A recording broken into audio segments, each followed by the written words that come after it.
तो अपना ये चैप्टर गलती से एक रह गया था क्योंकि इजी चैप्टर था, तो हमने उन चैप्टर्स को प्रायोरिटी दे दी थी जो 12th वाले, कुछ जेनेटिक्स और वो थे, बीच में टेस्ट में आपके आ रहे थे। तो इस चैप्टर का थोड़ा सा पार्ट, ये पार्ट रह गया था, तो उसको अपन कवर कर लेते हैं। आई थिंक ये रह गया है, एक सेक्सुअल रिप्रोडक्शन रह गया है और मॉलिक्यूलर बेसिस का आधा चैप्टर रह गया बस। तो वो 2.5 चैप्टर का काम बचा है, वो अपन वाइंड अप कर लेंगे अभी ही इन्हीं पोर्शन में, ठीक है। और फिर जो भी 11th के भी कुछ चैप्टर बचे हैं वो। तो मैं आपका कौशल पांड्या सर, केपी सर, आपका स्वागत करता हूं line by line NCERT session में।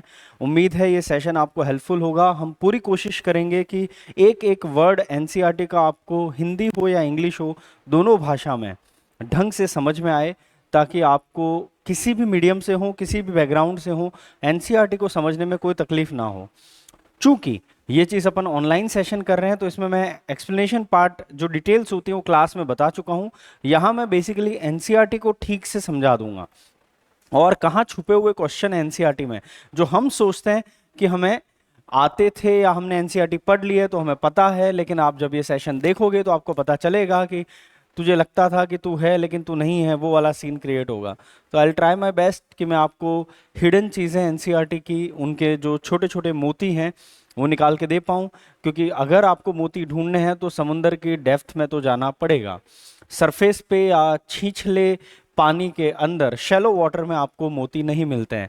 You have to go in the depth of ocean known as NCERT. चलिए आज के सेशन की शुरुआत करते हैं। Plant growth and development chapter, इसमें बहुत सारे लोग सीधा ऑक्सिन से लेके जिब्रेलिन और उन पे फोकस करते हैं, लेकिन उसके पहले बहुत सारे ऐसे छोटे छोटे पॉइंट हैं जहां पर आदमी फंस सकता है, तो अपन उसकी तैयारी करते हैं और उस पर ध्यान देते हैं। चलिए लेट्स सी।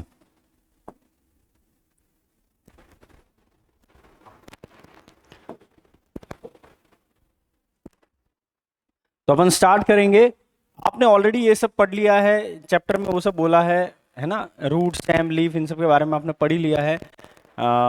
आप ये सब टर्म्स से भी काफ़ी वो अवेयर हो चुके होंगे। आपको पता होगा कि सीड क्या होता है, सीडलिंग क्या होता है। बीज फूटता है, अंकुरित होता है, उसको सीडलिंग कहते हैं, वहां से जो पैदा होता है अंकुरित होने पे। प्लांटलेट क्या होता है, छोटा सा प्लांट, है ना। मैच्योर प्लांट क्या होता है, तो एकदम मैच्योर स्टेज पे जो वयस्क पादप होता है। आपने ये भी देखा होगा कि ट्रीज जो होते हैं वो इंक्रीज करते हैं हाइट में या गर्थ में। गर्थ वर्ड का मतलब है चौड़ाई, ठीक है। हाइट में भी बढ़ते हैं पेड़ और गर्थ यानी चौड़ाई में भी बढ़ते रहते हैं, ये आपने ऑब्जर्व किया होगा।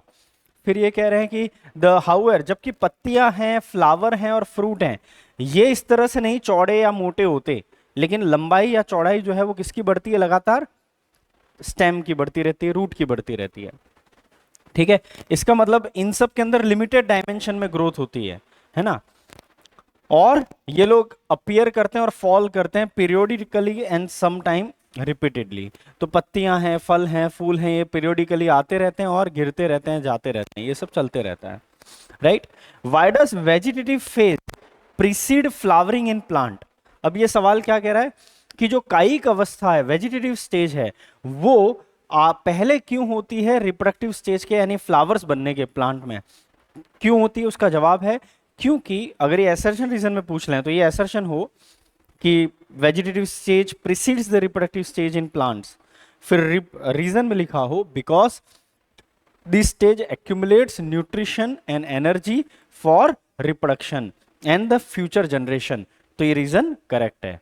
आप पहले खाना स्टोर करोगे, है ना।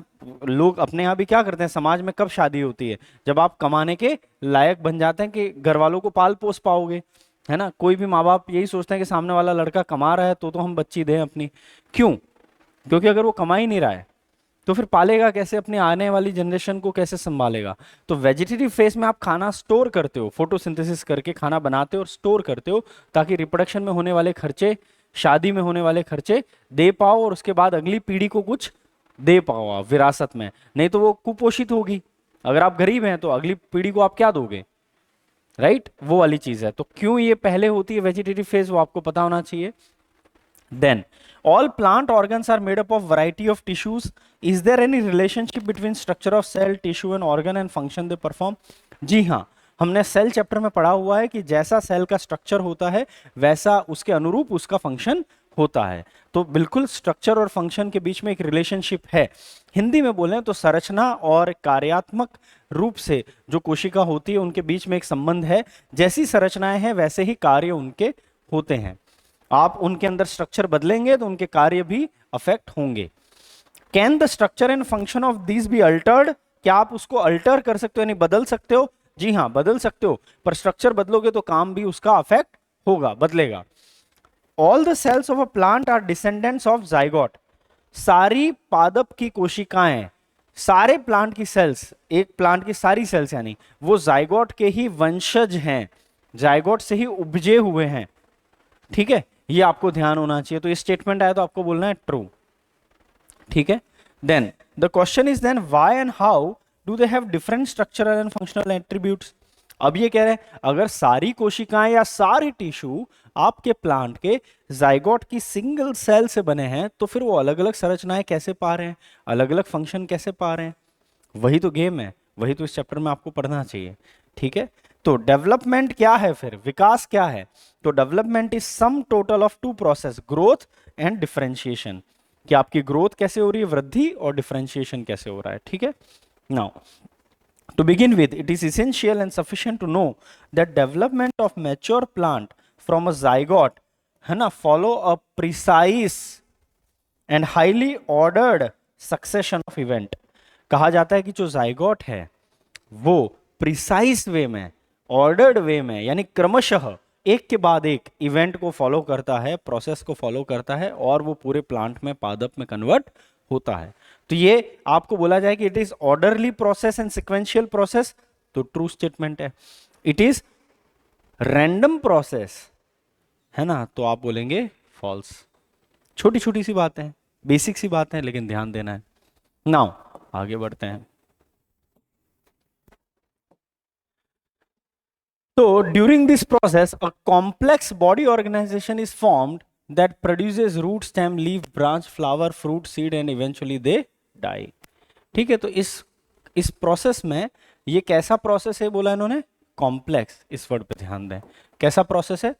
जटिल प्रोसेस है। यह जटिल प्रक्रिया है कि एक जाइगोट से यानी युग्मनज से पूरा पादप बनना एक जटिल प्रक्रिया है। यहीं पे स्टेटमेंट आ जाए यह एक सरल प्रक्रिया है, तो आप क्या कहेंगे? It is a simple process, तो फॉल्स। सिंपल नहीं है, कॉम्प्लेक्स है, पता होना चाहिए। ठीक है, छोटी छोटी सी बात है। अब आपको लगेगा इसमें तो वो डेटा ही नहीं है कि क्या पूछा जाएगा सवाल, मैंने आपको बताया क्या पूछा जाएगा। तो एनसीईआरटी की किसी भी वर्ड को अपन को बारीकी से देखना पड़ेगा, हल्के में नहीं ले सकते। Now the first step in the process of plant growth is seed germination. अब पूछेंगे पहली स्टेप क्या है प्लांट ग्रोथ के लिए? फर्टिलाइजेशन है, सीड जर्मिनेशन है, एम्ब्रियो डेवलपमेंट है ना, या लीफ, फर्स्ट लीफ फॉर्मेशन है? तो आप बोलेंगे पहली लीफ बनेगी तो फोटोसिंथेसिस होगा तो खाना होगा तो फिर प्लांट बनेगा। ये भी लॉजिकल लग रहा है, एम्ब्रियो भी लग रहा है, ये भी लग रहा है, वो भी लग रहा है। क्या बोलना है? एनसीईआरटी के लकीर के फकीर के हिसाब से आंसर क्या है? Seed germination. आप बोलेंगे सर सीड तो तब बनेगा ना जब फर्टिलाइजेशन होगा। सब ठीक है, एनसीईआरटी ने क्या बोला है उसके ऊपर जाने का है। सारे आंसर आसपास के ही हैं, लेकिन सबसे बेस्ट आंसर क्या है? यही है। ज़्यादा दिमाग नहीं लगाना अपना। आगे बढ़ते हैं। तो first step in process of plant growth is बीजों का अंकुरण। पहला स्टेप है, प्रथम कदम है पादप की ग्रोथ में, वृद्धि में। The seed germinates when favourable conditions for growth exist in environment. Seed कब जर्मिनेट होता है, अंकुरित कब होता है? जब अनुकूल परिस्थितियां होती हैं तब होता है। Now in absence of such favourable conditions seeds do not germinate and goes into a period of suspended growth और रेस्ट। अगर अनुकूल परिस्थितियां ना हो तो सीड जर्मिनेट नहीं होता, अंकुरित नहीं होता, वो रेस्ट में चला जाता है, जिसको अपन डोरमेंसी कहते हैं। ठीक है, once favourable conditions return seeds resume metabolic activities and growth takes place. जैसे ही अनुकूल परिस्थितियां आ जाती हैं, फेवरेबल कंडीशन आती है, तो उपापचयी क्रियाएं वर्क करने लगती हैं, काम करने लगती हैं, उससे ऊर्जा मिलती है, तो वो जर्मिनेट होकर अंकुरित हो जाता है बीज। Now in this chapter you shall also study some of the factors which govern and control this developmental process। factors are both intrinsic and extrinsic। कुछ ऐसे कारक हैं जो इन पादप की वृद्धि को नियंत्रित करते हैं, कंट्रोल करते हैं। वो दो प्रकार के होते हैं, एक एक्सटर्नल और एक इंटरनल, एक बाह्य कारक और एक आंतरिक कारक। ठीक है, उनको हम इस चैप्टर में भी स्टडी करेंगे, ऐसा बोला है। बढ़ते हैं आगे। अब ये डायग्राम है आपका, ठीक है, और ये डायग्राम मैंने आपको बताया भी था कि ये डायग्राम आपसे पूछा जा सकता है ना। एक सेकेंड, ये मैंने करा दिया है, अब याद आ रहा है मुझे, ये चैप्टर शायद करा दिया है, क्योंकि ये डायग्राम से मुझे याद आया, ये पेपर में आया भी था आपके, और इसका भी रिकॉर्डिंग हो चुकी है। चलो कोई बात नहीं, पढ़ लेते हैं। तो यहाँ पर देखो लेबल पूछा जा सकता है। पहले तो ये पूछा जा सकता है ये किसका जर्मिनेशन है। आपको लकीर के फकीर बन के बताना है बिन, याद रखना पड़ेगा कि ये किसका है, ठीक है, बिन का है कि मटर का है कि किसी और का है कि किसी और का है, ठीक है। ये नहीं बोलना कि सर ये तो तीनों एक ही फैमिली के थे, वो अलग फैमिली का था, वैसे नहीं, ये फैक्चुअल है। नाउ यहां पर लिख दिया हाइपोकोटाइल काट के एक्स, आपको बताना है एक्स क्या है, एपिकोटाइल, हाइपोकोटाइल, रेडिकल, प्लूम्यूल क्या है, पता होना चाहिए। तो ये लेबलिंग पूरी प्रॉपरली पता होनी चाहिए। ये क्या चीज़ है, ये एरो बनाया वो कॉटलीडॉन है ना। कॉटलीडॉन की जगह मैंने एम्ब्रियो दे दिया है यहाँ पे, और आपको पहचानना है क्या गलती थी, है ना, तो आपको पता होना चाहिए। तो ये छोटी छोटी सी बातें हैं जो हम ध्यान नहीं देते हैं। सॉइल लाइन तो ठीक है, यहाँ पर ये आपका सीड कोट है ना, यहाँ पर एपिकोटाइल का हुक है ये वाला, है ना, ये कोटाइलिडॉन है। तो ये सारी चीज़ें आपको पता होनी चाहिए। कोटाइलिडॉन है, एपिकोटाइल ये रहा, ये एरिया है, ठीक है। तो हाइपोकोटाइल यहाँ नीचे की तरफ है, एपिकोटाइल कोटाइलिडॉन के ऊपर होता है, तो रटना नहीं है। इसके नीचे वाला पार्ट हाइपो होता है यानी लोअर, अपर होता है उसको एपी बोलते हैं, और ये है कोटाइल। कोटाइल के ऊपर वाला भाग एपी, नीचे वाला हाइपो। तो रटना नहीं है, उतना परेशान नहीं होना है, पता होना चाहिए बेसिक कंसेप्ट, ठीक है। पर लेबलिंग ध्यान रहनी चाहिए, और किसके बारे में है वो रटना पड़ेगा, लॉजिक लगा के नहीं चलेगा, क्योंकि बिन की फैमिली के सारे प्लांट में इस टाइप का डेवलपमेंट नहीं होता है, ठीक है। तो इसमें फैमिलीज के थ्रू लॉजिक लगा के काम नहीं चलेगा, फैक्चुअली पता होना चाहिए। बायोलॉजी में दोनों चीज आनी चाहिए, फैक्चुअल नॉलेज और एप्लीकेशन ऑफ नॉलेज यानी दिमाग लगाना। दोनों ठीक होगा तो आप अच्छे नंबर लाओगे, एक ही ठीक होगा तो आप कहीं ना कहीं अटकते रहोगे। आगे बढ़ते हैं। Now what is growth. तो growth is regarded as one of the most fundamental and conspicuous characteristic of living being. सबसे आधारभूत और विजिबल कैरेक्टर है ये। क्या है, सबसे आधारभूत है, फंडामेंटल है, और कॉन्स्पाइक्यूअस यानी विजिबल कैरेक्टर है। आप बोलोगे सर आप तो कह रहे थे लिविंग वर्ड वाले चैप्टर में कि ग्रोथ तो लिविंग ऑर्गेनिज्म का यूनिक कैरेक्टर है ही नहीं। बिल्कुल, ये डिफरेंशिएटिंग फैक्टर नहीं है नॉन लिविंग लिविंग के बीच में, लेकिन लिविंग का जो कैरेक्टर्स में से तो एक है ना। हम डिफाइनिंग फीचर की बात नहीं कर रहे हैं यहाँ पे, इन्होंने बोला ही नहीं कि डिफाइनिंग फीचर है लिविंग होने के लिए, ये कह रहे हैं लिविंग का एक कैरेक्टर है, नॉन लिविंग से डिफरेंशिएट करता है ऐसा कैरेक्टर है, इसकी चर्चा ही नहीं कर रहे हैं यहाँ पे। तो वो पॉइंट अलग था, ये पॉइंट अलग है, गलत इंटरप्रेट ना करें। What is growth? Growth can be defined as an irreversible permanent increase in size of an organ or its parts or cell. Irreversible permanent increase, पीछे ना जाए, एक बार वो प्रोसेस आगे चला गया तो बैकवर्ड ना जाए, फॉरवर्ड प्रोसेस ही है ना, परमानेंट प्रोसेस है, उसको अपन ग्रोथ कहते हैं, वृद्धि कहते हैं, ठीक है। चाहे वो ऑर्गन की साइज हो, उसके पार्ट्स हो या सेल हो। Generally growth is accompanied by metabolic process, anabolic and catabolic. Growth किससे रिलेटेड है तो आपको याद होगा चैप्टर 1 में मैंने बताया था, एनाबॉलिक और कैटाबॉलिक दोनों से रिलेटेड है। ग्रोथ तब होगी जब एनाबॉलिज्म ज्यादा होगा और कैटाबॉलिज्म कम होगा, है कि नहीं।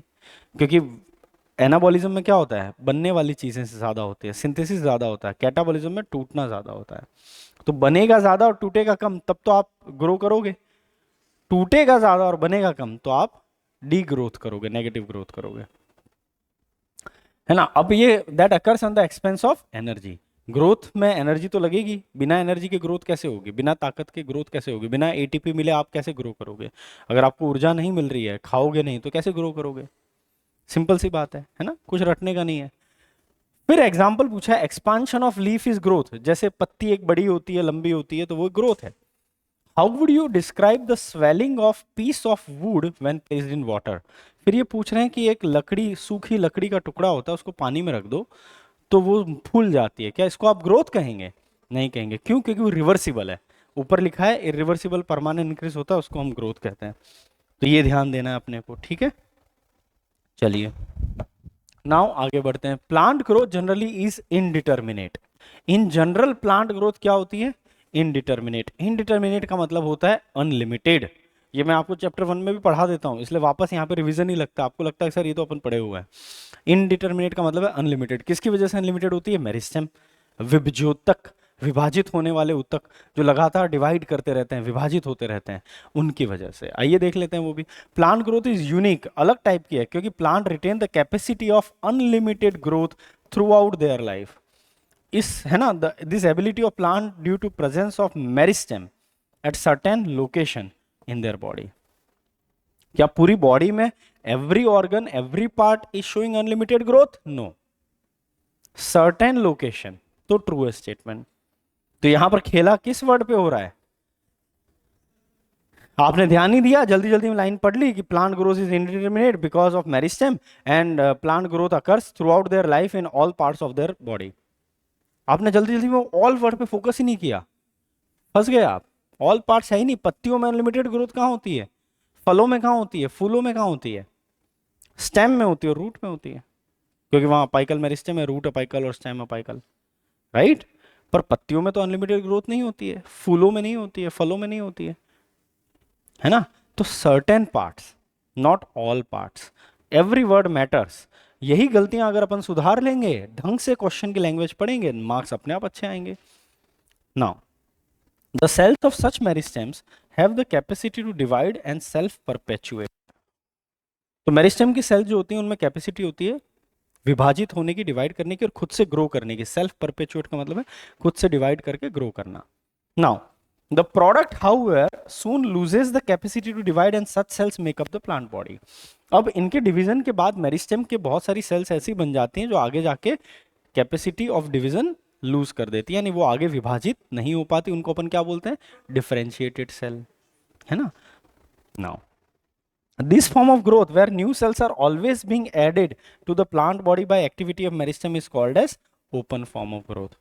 लगातार आपके पास नई सेल्स आती रहती हैं, इसको ओपन फॉर्म ऑफ ग्रोथ कहते हैं। लेकिन आगे एनसीईआरटी में एक जगह पे ये बोला है कि ओपन फॉर्म ऑफ ग्रोथ का मतलब है कि प्लांट के पास दोनों ऑप्शन है, स्टेम और रूट अनलिमिटेड ग्रो कर सकते हैं और पत्तियां और वो लिमिटेड ग्रोथ करते हैं। तो ये लिमिटेड भी ग्रोथ कर सकता है और अनलिमिटेड भी कर सकता है, इसलिए ये ओपन है, ऐसा भी एक्सप्लेन करा है। तो आप तो दोनों को ट्रू मानिएगा, क्योंकि दोनों जगह अलग अलग जगह एनसीईआरटी ने अलग अलग वे में बात है बोली हुई है। Now meristem ceases to divide. अगर मेरिस्टेम डिवाइड करना रुक जाए तो क्या होगा? कुछ नहीं, ग्रोथ थोड़े टाइम के लिए रुक जाएगी, और क्या है। Does this ever happen? हाँ, होता है। बहुत सारे स्टेम सर्दियों में, जब विंटर बहुत ज़्यादा पड़ती है ठंडे प्रदेशों में, तो ग्रोथ रोक देते हैं अपने आप की, क्योंकि वो फेवरेबल कंडीशन नहीं है। तब अपाइकल मेरिस्टेम भी ग्रो नहीं करता है, रुक जाता है, क्योंकि फेवरेबल ही नहीं है ना, कंडीशन ही नहीं है, आपको उतना न्यूट्रिशन नहीं मिल रहा है, सनलाइट नहीं मिल रही है, फोटोसिंथेसिस नहीं हो रहा है, तो आप रुक जाते हो, ठीक है। तो वो अटकता है, फिर से जैसे समर आता है या मौसम ठीक होता है वापस ग्रो करते हैं। तो डज इट एवर हैपन? जी हाँ। कैसे हो सकता है? मैंने आपको पूरा कंडीशन एक्सप्लेन कर दी। नाउ आगे बढ़ते हैं। In earlier classes you have studied about the root apical and meristem and shoot apical meristem, ठीक है। आपने अर्लियर क्लासेस में पढ़ाई है root apical, shoot apical meristem के बारे में, और उनकी वजह से आपकी बढ़िया ग्रोथ लगातार होती रहती है। ये रहा, यहाँ पर आपको लेबलिंग पूछ सकते हैं शूट अपाइकल मेरिस्टेम की, वेस्कुलर कैम्बियम की, यहाँ पर आपके वेस्कुलर कैम्बियम की, है ना। तो ये एरो बना के आपको एक्स वाई जी पूछ सकते हैं, ठीक है। और ये बोल सकते हैं कि इस डायग्राम में y इज इक्वल टू जी है, तो आप क्या बोलेंगे? ट्रू है। आप बोलेंगे सर ये तो दो अलग अलग लेबल है ना, सेम कैसे हो सकता है? फॉल्स, है ना। तो एक ऑप्शन में क्या दे दिया? y is equal to G, दूसरे ऑप्शन में दे दिया y is not equal to G, ठीक है। तीसरे ऑप्शन में दे दिया x is equal to k, ये भी फॉल्स है। चौथे में दे दिया x is equal to y, तो आपको क्या बोलना है? y is equal to z. बन गया अलग तरीका का क्वेश्चन। आप बोलोगे यार ये क्या भला है, ऐसे कौन बनाता है क्वेश्चन, ऐसे कौन बनाता है क्वेश्चन? मैं आया समझ में, ठीक है। दैट इज, ये मेरी दुनिया है, इस सवाल, इस टाइप के सवाल बनाना। तो ये आपके रूट है, ये भी वेस्कुलर कैम्बियम है, ये भी वेस्कुलर कैम्बियम है, ये वाली लाइन, ठीक है। और ये आपके शूट अपाइकल है, स्टेम का अपाइकल ग्रोथ होती है, ये आपके रूट अपाइकल मेरिस्टेम है, ठीक, सिंपल है डायग्राम, लेकिन उसमें से भी अपन ने कुछ ऐसा निकाल दिया जो आपने सोचा ना हो। यार ऐसे कौन पूछता है? और जनरली आप क्या करोगे एग्जाम के प्रेशर में कि ये लेवल और ये लेवल सेम थोड़ी ना होगा, कुछ तो अलग होगा, वरना दोनों को लेवल क्यों लिखा होता है एनसीईआरटी ने? तो आपकी साइकोलॉजी के साथ खेल रहा हूं मैं, ये आपको समझना पड़ेगा। और जितना आप ये टीचर को रीड करने लगोगे इस टाइप के, जितना हमारी साइकोलॉजी पढ़ लोगे, उतना आप एनसीईआरटी ढंग से पढ़ना समझ जाओगे। आगे बढ़ते हैं। The primary growth of plant principally contribute to the elongation of plant along their axis. तो प्राइमरी ग्रोथ कैसा होता है? सिद्धांतिक रूप से आप देखें मेनली तो वो लंबाई बढ़वाता है। प्राइमरी ग्रोथ क्या करवाता है? लिखा है इन्होंने क्लियरली, क्या कराता है? प्राइमरी ग्रोथ के थ्रू इलोंगेशन ऑफ प्लांट होता है अलोंग देयर एक्सिस, अपने अक्ष पर लंबाई बढ़ाता है। ठीक है, प्राइमरी ग्रोथ, प्राथमिक वृद्धि। You also know that dicot plant and gymnosperm, the lateral meristem, है ना, vascular cambium and cork cambium appear later in life. आपको याद होगा रेगुलर क्लास में मैंने आउट ऑफ एनसीईआरटी जाके आपको कॉर्क कैम्बियम के बारे में थोड़ा बताया था। क्यों बताया था? क्योंकि कहीं ना कहीं आता है जिक्र और फिर आप समझ नहीं पाओगे कि ये कौन बला है, इसलिए वो थोड़ा सा पता होना चाहिए, है एनसीईआरटी में कहीं ना कहीं वो, इसलिए बताया था। तो जिम्नोस्पर्म में और इनमें सेकेंडरी ग्रोथ होती है डाइकॉट में, और वो कराने वाले दो बंदे होते हैं, एक वेस्कुलर कैम्बियम और एक कॉर्क कैम्बियम। कॉर्क कैम्बियम का काम होता है बाहर की तरफ कॉर्क बनाना, अंदर की तरफ सेकेंडरी कॉर्टेक्स बनाना। ठीक है, कॉर्क कैम्बियम का एक और नाम है फेलोजन। बाहर की तरफ कॉर्क बनाता है, जो डेड सेल हार्ड वॉल होती हैं जो प्रोटेक्शन करती हैं, उनका काम, उनको कहते हैं फेलेम। और अंदर की तरफ सेकेंडरी कॉर्टेक्स बनता है, उसको हम कहते हैं फेलोडम। ठीक है, तो ये आपका कॉर्क कैम्बियम है अगर, तो ये आपका हो गया कॉर्क और ये हो गया सेकेंडरी कॉर्टेक्स जिसको हम कहते हैं फेलोडम, और तीनों मिला के कहलाती हैं पेरिडम, पेरिफेरल डर्मा यानी स्किन। ठीक है, ये सब मैं आपको बता चुका हूँ रेगुलर क्लास में। Now these are the meristem that cause the increase in girth of the organ they are active, और इसको हम सेकेंडरी ग्रोथ कहते हैं। तो द्वितीयक वृद्धि में गर्थ यानी चौड़ाई बढ़ती है, पादप ऐसे बढ़ता है, ऐसे ना होके ये वाला लंबाई बढ़ाता है, ये वाला चौड़ाई बढ़ाता है। Primary growth, secondary growth. Secondary growth में दो बंदे हैं, ठीक है, कौन है दो बंदे? कॉर्क कैम्बियम और वेस्कुलर कैम्बियम। वेस्कुलर कैम्बियम का तो काम वेस्कुलर टिश्यू बनाना है, जाइलम फ्लोएम, वो तो सिंपल है, रटने का ही नहीं। कॉर्क कैम्बियम का काम कॉर्क बनाना है, बाहर की तरफ कॉर्क और अंदर की तरफ कॉर्टेक्स, बस, और कुछ नहीं है। ठीक, आगे बढ़ते हैं। ग्रोथ इज मेजरेबल, ग्रोथ को आप मेजर कर सकते हो, कहाँ है ना, उसको आप नाप सकते हो, लेकिन कैसे वो बताया है यहाँ पे। ग्रोथ एट सेल्यूलर लेवल, कोशिकीय स्तर पर ग्रोथ जो होती है principally a consequence of increase in amount of protoplasm. Protoplasm के अमाउंट में वृद्धि जो होती है ना, वो होती है सेल्यूलर लेवल पे बात करिए। ठीक है, प्लांट लेवल पे नहीं, कौन से लेवल की बात हो रही है? सेल्यूलर लेवल पे प्रोटोप्लाज्म का बढ़ना इज ग्रोथ, सेल्यूलर लेवल पे ध्यान दें। Since increase in protoplasm is difficult to measure directly, protoplasm का बढ़ना मेजर करना मुश्किल है डायरेक्टली, इनडायरेक्टली यस। अगर ये कहते हैं कि प्रोटोप्लाज्म को मेजर करना डायरेक्टली पॉसिबल है तो ये फॉल्स स्टेटमेंट हो गया, इनडायरेक्टली है, डायरेक्टली तो पॉसिबल नहीं है, डिफिकल्ट है। One generally measure some quantity which is more और लेस प्रोपोर्शनल टू इट। तो हम क्या करते हैं फिर, डायरेक्टली नहीं मेजर कर सकते तो प्रोटोप्लाज्म में जो वृद्धि होती है, इंक्रीज होती है, उसके प्रोपोर्शनल, उसी की तरह, यानी उसका, उसकी वृद्धि किस रूप में, फल स्वरूप रिफ्लेक्ट होगी, किस में दिखेगी, हम उस पैरामीटर को नाप लेंगे कि भाई हाँ ये वृद्धि हुई तो ये चीज बढ़ जाएगी, वो चीज हम कैलकुलेट कर सकते हैं, इसको तो नहीं कर सकते। वैसी बात है, आई बात समझ में? तो अब जैसे अपन कहते हैं कई बार कि यार तुम अब कितना इफेक्टिव पढ़ रहे हो, जैसे तुम बोल दो सर हम तो 10-12 घंटे पढ़ रहे हैं, पर कितना इफेक्टिव पढ़ रहे हो मैं डायरेक्टली तो कैसे मेजर करूं? तुम भी 10 घंटे पढ़ रहे हो और ये भी 10 घंटा पढ़ रहा है, पर सही में कौन इफेक्टिव पढ़ रहा है मैं कैसे मेजर करूं? दोनों 10 घंटे पढ़ रहे हो तो मेरे सामने मार्क्स, तो उसके प्रोपोर्शनल चीज क्या है? इफेक्टिव स्टडी के मार्क्स, मार्क्स में रिफ्लेक्ट हो जाएगा कितनी इफेक्टिव स्टडी थी, अगर दोनों ही ऐसे हैं तो। आई बात समझ में? तो मैं मार्क्स उसके प्रोपोर्शनल है, तो डायरेक्टली ये नहीं मेजर कर सकता कि तुम्हारा ध्यान कितना था 10 घंटे पढ़ाई के टाइम पे, वो तो मैं देख ही नहीं सकता ना।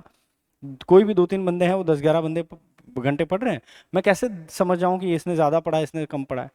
ध्यान कम दिया होगा, भले लेके बैठा है, कुछ लोग खाली किताब लेके बैठे रहते हैं दिखाने के लिए, तो इफेक्टिव कहाँ दिखेगा फिर वो? मार्क्स में, उसके प्रोपोर्शनल चीज मार्क्स है। वैसा कि डायरेक्टली ये चीज मेजर नहीं हो सकती, हम इनडायरेक्टली किसी न किसी जरिए से उसके प्रोपोर्शनल चीज से कर लेंगे। जैसे growth is therefore measured by variety parameter, some of which are increase in fresh weight. Fresh weight आप इंक्रीज हो रहा है, ड्राई वेट ज्यादा बेहतर है क्योंकि उसमें पानी नहीं होता है ना, तो एक्चुअल ग्रोथ तो वही है।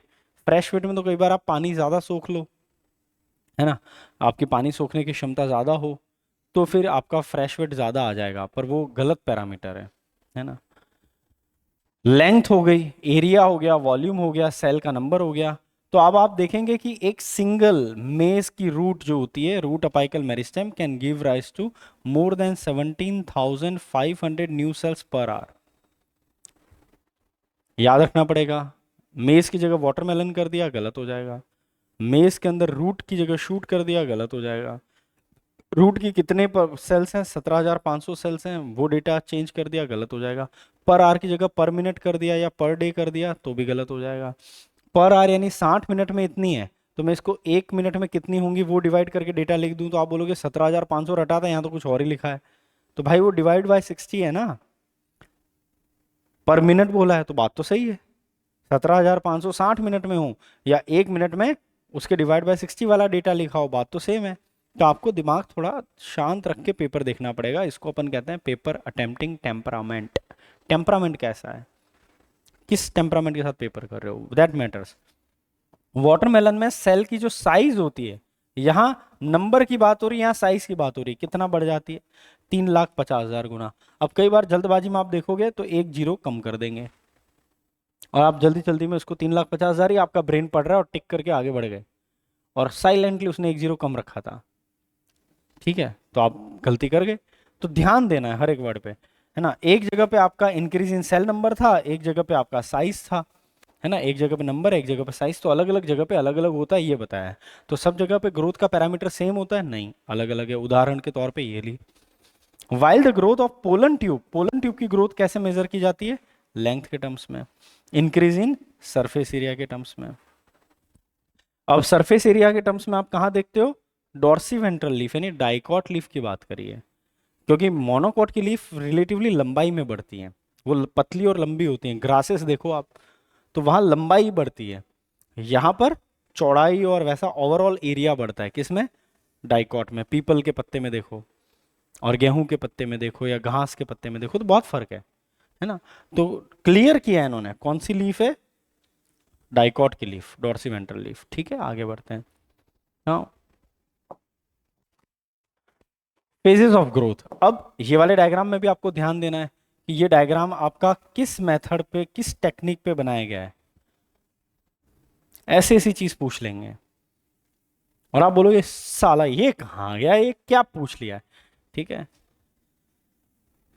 तो आपको, और ये क्या इंडिकेट कर रहा है वो भी लिखा है, zones A B C D, A B C D, ये जो जोन है इतने, they are immediately behind the apex, ये रहा एपेक्स टिप, उसके जस्ट पीछे वाले ये जोन है, दे हैव इलोंगेटेड मोस्ट। अब आपको पूछ लिया A B C D have elongated most, ये चार ने इलोंगेटेड मोस्ट, ये चार ने इलोंगेटेड मोस्ट, या पूरी लेंथ में इलोंगेटेड मोस्ट, तो क्या बोलोगे। अब ये कहाँ दिया है, फिगर के डिस्क्रिप्शन में दिया है। इतना पर्टिकुलर होके पढ़ना पड़ेगा भैया, तब मजा आएगा, तब रैंक आएगा बढ़िया। और ये सब चीजें नहीं ध्यान रहेंगी, फंसते रहोगे और फिर बोलोगे सर पढ़ा तो बहुत था हमने, नंबर नहीं आ रहे बायोलॉजी में, आप कहते 360 आ जाते हैं। तो उसके लिए इस लेवल पे तैयारी होनी चाहिए। Period of growth is generally divided into 3 phases: systematic elongation and maturation. Let us understand this by looking at root tip. तो ये रूट टिप को आप स्टडी कर रहे हो, पैरेलल लाइन मेथड से कर रहे हो, कॉन्स्टेंटली डिवाइडिंग सेल्स, है ना। इसी चीज में इस डायग्राम में लिख दिया कि ये जो चीज है वो शूट टिप की है, किसकी है, तो गलत हो गया स्टेटमेंट। आपको यही लाइन लिख दी, ये डायग्राम देखे, ये बोल दिया कि in the above diagram by parallel line method we have observed that zone A B C D, है ना, have elongated most in the shoot tip. सारी बात राइट थी। आप बोलोगे सर इस बार तो एबीसीडी लिखा था, शूट टिप, रूट टिप, ध्यान देना है। तो एग्जामिनर की साइकी पकड़ो आप, कैसे सोचते हैं। Now both at the root apex and the shoot apex the meristematic phase of growth. The cells in this region are rich in protoplasm, possess large conspicuous nuclei. ठीक है, क्या बोल रहे हैं यहाँ पर? न्यूक्लियाई कैसा होता है? बड़ा, विजिबल, क्लियरली विजिबल, ठीक है ना, dense, and the cell wall are primary nature, यानी पतली सी होंगी, प्राथमिक भित्ति होगी, पतली सी होंगी, सेल्यूलोज की बनी होंगी, abundant plasmodesmata connection. Meristematic area में प्लाज्मोडेस्मेटा ज्यादा होते हैं, अपन को पता है प्लाज्मोडेस्मेटा क्या होते हैं, एक सेल और दूसरी सेल के बीच में छोटे छोटे ट्यूब के कनेक्शन, छोटे छोटे। Now the cells proximal, proximal का मतलब होता है जस्ट नेक्स्ट, जस्ट पास वाले, near to the meristematic zone represent the phase of elongation. किसको रिप्रेजेंट करते हैं वो? इलोंगेशन को।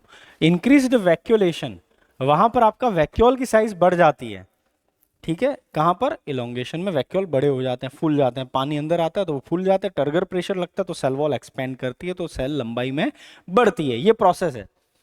सेल एनलार्जमेंट होता है, न्यू सेल वॉल बनती है, और यही इस फेज की कैरेक्टर है। फर्दर अवे फ्रॉम एपेक्स, और दूर जाओ एपेक्स से, ठीक है, that is more proximal to the phase of elongation. Apex के डिस्टल होगा, इलोंगेशन के प्रॉक्सिमल होगा। ये तो बात समझ में आती है ना?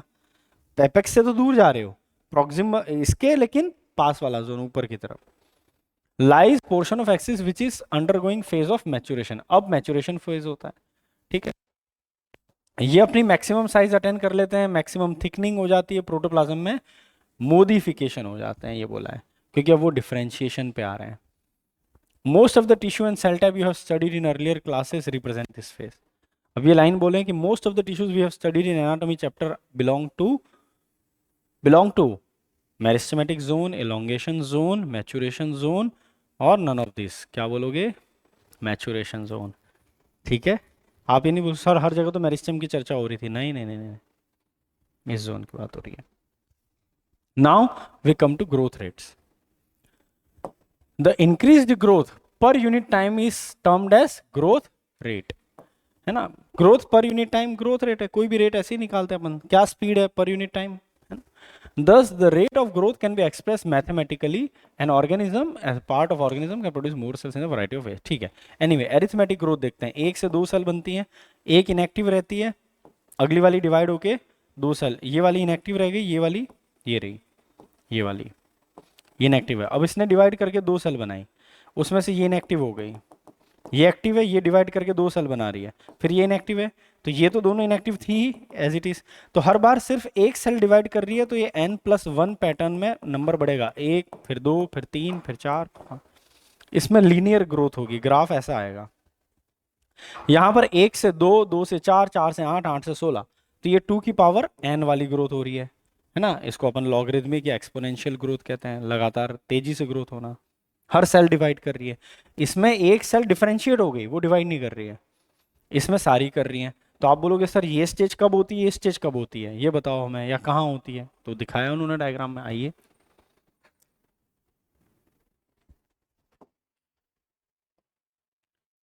ठीक है, तो ये रहा आपका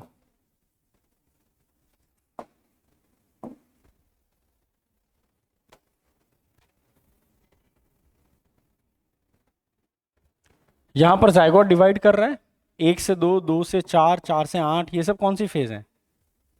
ज्योमेट्रिक है। और यहां पर देखिए, तो यहां पर ये क्या कह रहे हैं? अरिथमेटिक दिखा रहे हैं। जब आगे सेल और ग्रो कर जाए, मैच्योर हो जाए प्लांट, तब अरिथमेटिक ग्रोथ आ जाती है। इनिशियल स्टेजेस पे ज्योमेट्रिक होती है, तेजी से ग्रो होना होता है, बाद में फिर उतनी तेजी से ग्रोथ नहीं होती है, सिंपल डायग्राम के साथ। तो यहां पूछ सकते हैं एक्स, यहां पूछ सकते हैं वाई, एक्स में कौन सा फॉर्मूला लगेगा और वाई में कौन सा लगेगा, ऐसा करके पूछ सकते हैं। तो एक्स में कौन सा फॉर्मूला लगाना है? ज्योमेट्रिक वाला, और वाई में अरिथमेटिक वाला, है ना, ये वाली बात है। तो एम्ब्रियो डेवलपमेंट ज्योमेट्रिक है, और बाद में लेटर स्टेजेस जो है वो अरिथमेटिक है। ये रहा आपका। नाउ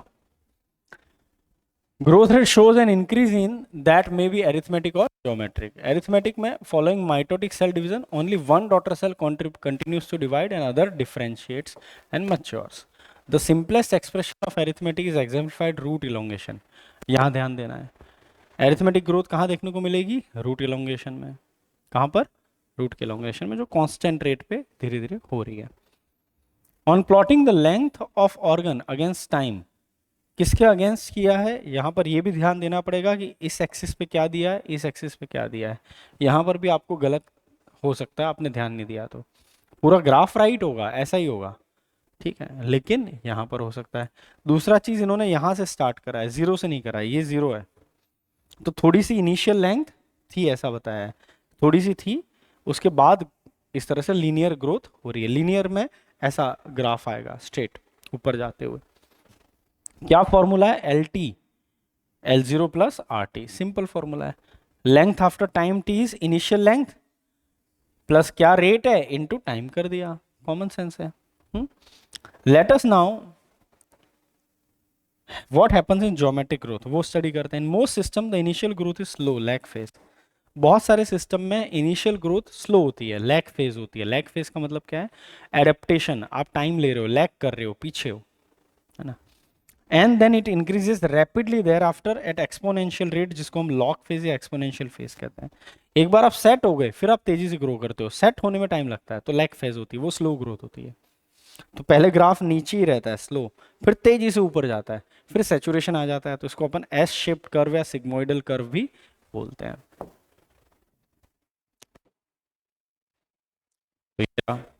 ठीक है। However, with limited nutrient supply, the growth slows down, leading to stationary phase. तो किस वजह से होता है, एनसीईआरटी ने मेजर रीजन दिया है, लिमिटेड न्यूट्रिएंट सप्लाई। ठीक है। If you plot the parameter of growth against time, तो आपको अगेन मैंने बोला जैसे कि आपको ग्रोथ में यहाँ पर क्या एक्सिस पे दिया और यहाँ क्या दिया पता होना चाहिए। यहाँ लैग, यहाँ एक्सपोनेंशियल, यहाँ stationary, S shape, sigmoidal. Now S curve, sigmoidal curve is character of living organism growing in natural environment.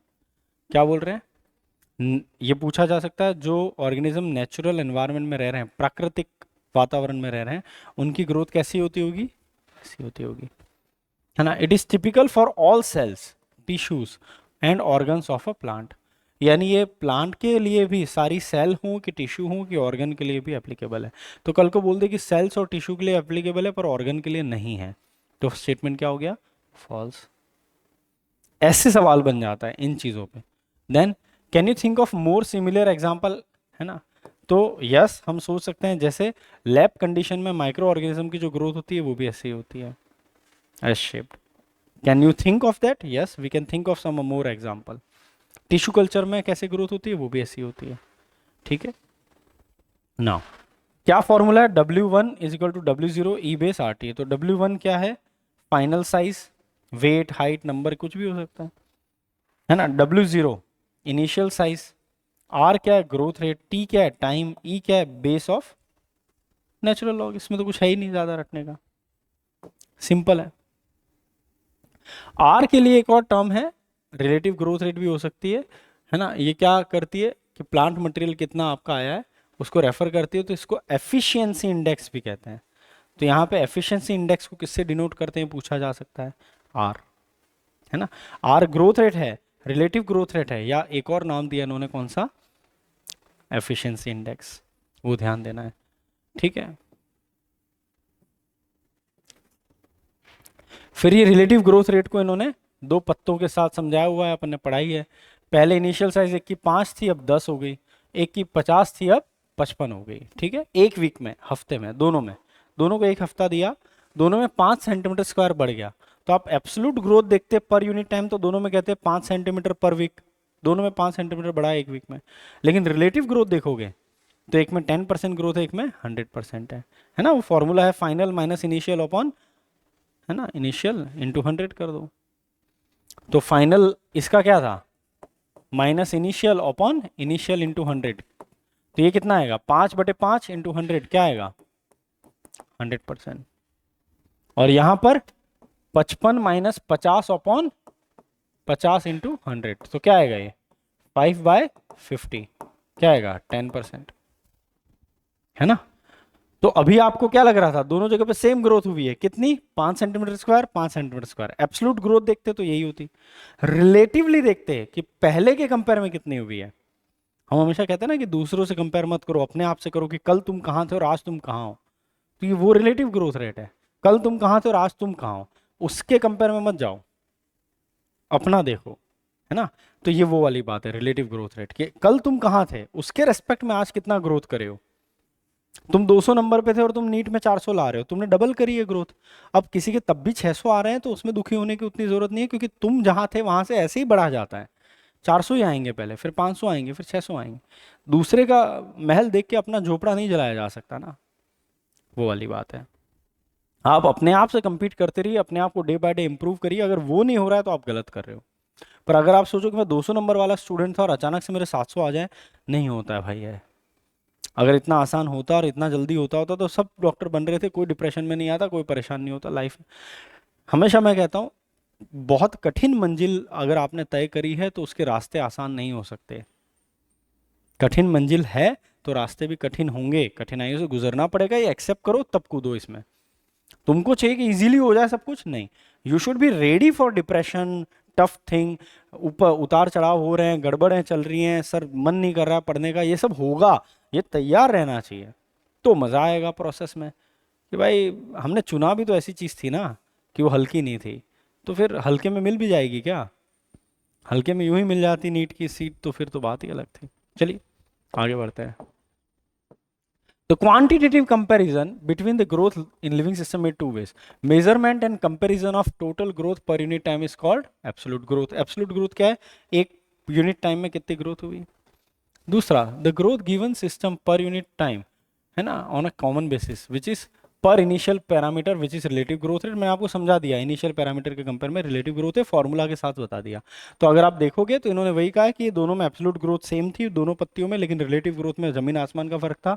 एक में 10% थी, एक में 100% थी। ठीक है, आई बात समझ में? अब कंडीशन फॉर ग्रोथ करते हैं अपन, है ना। तो why do you not try to write down you think necessary condition for growth? चुप है, यही काम बचा है। तो वाटर चाहिए, ऑक्सीजन चाहिए, न्यूट्रिएंट चाहिए, बहुत इसेंशियल है। प्लांट ग्रोथ की साइज जो है वो सेल एनलार्जमेंट होता है उससे। पानी चाहिए, कुछ नहीं बोला है। क्या क्या कंडीशन है आप नोट डाउन करिएगा, तो ये सब चीज़ें कॉमन वाली आपको दिखेंगी, हवा, पानी, सनलाइट, है ना, मिनरल्स, न्यूट्रिएंट्स। हवा मतलब CO2। तो अब आपको प्लांट के ग्रोथ में क्या क्या चाहिए, तो उन्होंने बोला वाटर चाहिए। जैसे क्यों? क्योंकि पानी अंदर आता है सेल में तो सेल फूलने लगती है, तो लंबी होती है, प्रेशर पड़ता है, मैंने आपको समझा ही था। तो पानी चाहिए उस तरीके से। दूसरा, पानी क्यों चाहिए? आपके मेटाबॉलिक एंजाइम जो हैं, उत्प्रेरक जो हैं, वो किस में काम करेंगे? पानी में। हाइड्रोलाइसिस कैसे होगा एंजाइम्स? फूड का डाइजेशन कैसे होगा? हाइड्रोलाइसिस। हाइड्रो क्या है? पानी। पानी की प्रेजेंस में फूड का डाइजेशन होता है, वो डाइजेशन होगा तो एनर्जी मिलेगी, एनर्जी मिलेगी तो आप ग्रो करोगे, है ना। तो पानी तो चाहिए लंबाई बढ़ाने के लिए सेल्स की, प्रेशर डाल के, या मेटाबॉलिज्म के लिए पानी चाहिए। मिनरल्स चाहिए ग्रोथ के लिए। मैंने आपको बताया कितने सारे एंजाइम्स हैं वो बिना मिनरल के काम ही नहीं कर सकते, है ना। जैसे अपने काइनेज जितने भी हैं ग्लाइकोलाइसिस के, वो सबको क्या चाहिए? Mg+2 बताया हुआ है। तो मिनरल्स भी चाहिए, माइक्रो न्यूट्रिएंट बोलते हैं जिसको अपन। फिर प्रॉपर फूड और वो भी चाहिए, फोटोसिंथेसिस भी अच्छा होना चाहिए, सनलाइट चाहिए ताकि फोटोसिंथेसिस हो पाए। यही सारे फैक्टर्स हैं, और क्या है, कॉमन सेंस है। टर्जिडिटी यानी सेल फूल जाती है, जो सूज जाती है ऐसी। Of cell helps in extension growth.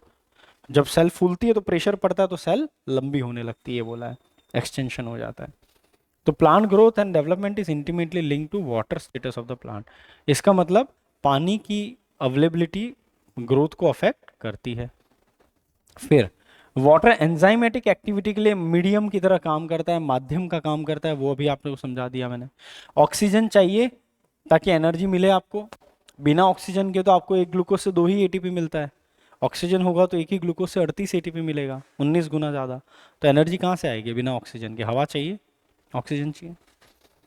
Nutrients चाहिए, मैक्रो एंड माइक्रो न्यूट्रिएंट, ठीक है, यानी मिनरल्स की बात हो रही है सिंपल भाषा में। वो भी चाहिए ताकि प्रोटोप्लाज्म को बनाने में काम आते हैं, एंड एनर्जी के सोर्स की तरह काम आते हैं। तो न्यूट्रिएंट्स की जरूरत किस पार्ट में होती है? 2 लिखे हैं उन्होंने, acts as a energy source, and दूसरा प्रोटोप्लाज्मिक ग्रोथ, यानी कोशिका द्रव्य की वृद्धि के लिए और ऊर्जा की प्राप्ति के लिए। ठीक है। Now, इसके अलावा हर प्लांट ऑर्गेनिज्म में ऑप्टिमम टेम्परेचर की रेंज होती है, हर प्लांट की अपनी टेम्परेचर की रेंज होती है, वो मिलनी चाहिए, है ना। जो उसको सूट करे। फिर लाइट चाहिए, ग्रेविटी चाहिए, है ना, ये भी अलग अलग चीज़ों को अफेक्ट करते हैं। लाइट नहीं होगी तो फोटोसिंथेसिस कैसे होगा? बहुत सारे फोटोट्रॉपिक मूवमेंट होते हैं, है ना, लाइट के हिसाब से बैंड हो जाता है। ग्रेविटी के हिसाब से रूट्स मूव करती हैं, स्टेम मूव करते हैं। प्लूम्यूल और रेडिकल की ग्रोथ, प्रांकुर और मूलांकुर की वृद्धि भी ग्रेविटी से अफेक्ट होती है। वो एनसीईआरटी ने दिया नहीं है डिटेल इसलिए, बाकी होती है। तो ग्रेविटी का भी रोल होता है, गुरुत्वाकर्षण का भी। ठीक है, जो दिया नहीं है इसलिए मैं ज़्यादा डिटेल में जा नहीं रहा हूँ। इतना काफ़ी है, समझ में आ गया? आगे बढ़ते हैं। अब आते हैं अपन differentiation, D differentiation and re differentiation पे। तो इसको भी देख लेते हैं, जस्ट अ मिनट।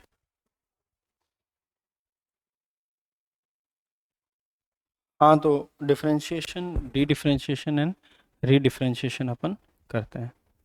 हाँ, ऑन हो गया ना? कहाँ रख दिया मैंने पेन?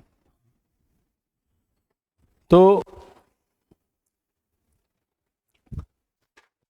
हाँ, तो अब जो सेल्स होती हैं रूट अपाइकल और शूट अपाइकल मेरिस्टेम में, ठीक है, और एंड कैम्बियम में, वो डिफरेंशिएट करती हैं बेसिकली। कैम्बियम भी आपका मेरिस्टेम है। तो जो मेरिस्टेम की सेल है वो डिफरेंशिएट होंगी, यानी मैच्योर हो जाएंगी और अपना एक पर्टिकुलर फंक्शन करने लगेंगी और अपनी कैपेसिटी जो है डिवाइड करने की वो खो देंगी। ठीक है, और वो मैच्योर होके कुछ पर्टिकुलर फंक्शन करने लगेंगी। इसी को अपन क्या बोलते हैं? डिफरेंशिएशन। तो जिसको लगता है सर डिफरेंशिएशन है क्या भला, कुछ नहीं।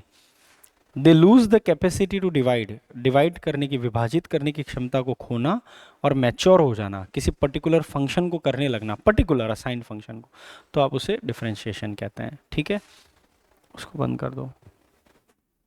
नाउ डिफरेंशिएशन के दौरान cells undergo few to major structural changes both in their cell wall and protoplasm। तो डिफरेंशिएशन के दौरान जो सेल्स होती हैं उनमें सेल वॉल में भी परिवर्तन आता है, कोशिका भित्ति में, और कोशिका द्रव्य में भी, प्रोटोप्लाज्म में भी आता है। For example to form a tracheary element, जैसे कि जो ट्रैकियरी का एलिमेंट बनाना है, जैसे कि ट्रैकियरी एलिमेंट का मतलब वेसल्स, ट्रैकिड्स, ये सब जाइलम के पाइप बनाने हैं सिंपल भाषा में, कि जाइलम का पाइप बनाना है उसको ट्रैकिया कहते हैं। ट्रैकिया आप यहाँ पे भी बोलते हो ना, पाइप, वही वर्ड है ना। The cells would lose their protoplasm, उसके लिए सेल को पाइप बनाना है तो अंदर का साइटोप्लाज्म खोलना पड़ेगा ना, हटाना पड़ेगा, तभी तो होलो पाइप बनेगा, तभी तो पानी जाएगा उसमें। अपने साइटोप्लाज्म को रखेगा तो फिर पानी कैसे जाएगा उसके थ्रू? वो तो रुकावट आ जाएगी, स्लो जाएगा। तो आपको हॉलो पाइप रखना पड़ेगा खाली, तो अंदर का साइटोप्लाज्म खोना पड़ेगा, ये बदलाव लाना पड़ेगा। ये बदलाव ही तो साइटोप्लाज्मिक मॉडिफिकेशन हुआ और आप डिफरेंशिएटेड सेल कहलाओगे फिर, ये बात है। They also develop very strong elastic lignocellulosic secondary wall, और बहुत ही स्ट्रॉन्ग, है ना, ये वॉल बनाते हैं। अब इसमें क्या कैरेक्टर है? स्ट्रॉन्ग होते हैं, इलास्टिक वर्ड पे टिक करना है, राइट है। लिग्नोसेल्यूलोजिक यानी लिग्निन और सेल्यूलोज की बनी हुई कौन सी वॉल? सेकेंडरी वॉल, द्वितीयक कोशिका भित्ति, है ना। लिग्निन आपका प्राइमरी वॉल में नहीं होता है, सेकेंडरी वॉल में होता है। ठीक है, और वो उसको रिजिडिटी दिलाने में मदद करता है। To carry water for long distances, अगर ये सेकेंडरी वॉल नहीं बनाएंगे, मजबूत वॉल नहीं बनाएंगे, तो दूर तक पानी जो स्पीड में ले जाना है ना, वो नहीं जा पाएगा। पानी का जो प्रेशर है वो झेल नहीं पाएंगे उसकी दीवारें फिर, है ना। तो दीवारों में मजबूती चाहिए फिर एक्सट्रीम टेंशन में, है ना। Now try to correlate the various anatomical features you encounter in plant. इसी तरह से आप बहुत सारे जो आंतरिक जो फीचर्स हैं, कैरेक्टर्स हैं, आप स्टडी करिए प्लांट के, तो आपको समझ में आएगा कि देखो कितने बदलाव होते हैं डिफरेंशिएशन के दौरान। Then plant show another interesting phenomena, और भी इंटरेस्टिंग है। Living differentiated cells that now has lost the capacity to divide can regain the capacity to divide under certain condition. इसको हम कहते हैं डी डिफरेंशिएशन। आपने जो डिफरेंशिएशन किया था, मैच्योरिटी लाई थी, कैपेसिटी डिवाइड करने की खो दी थी, वो अगर वापस आ जाए तो क्या ऐसा पॉसिबल है? हाँ, कहाँ पर पॉसिबल है? प्लांट में। तो प्लांट में ये कैपेसिटी होती है कि डिफरेंशिएशन खो दो वापस और इमेच्योर बन जाओ, तो इसको आप कहते हैं डी डिफरेंशिएशन। डी यानी खो देना, खत्म कर दिया डिफरेंशिएशन, तो अब आप वापस से मैच्योर नहीं रहे, इमेच्योर हो गए। जैसे कुछ आदमी बड़े हुए और फिर उनके अंदर से एक अचानक से कोई बचपना जाग गया, ये वो वाली वैसी वाली बात है।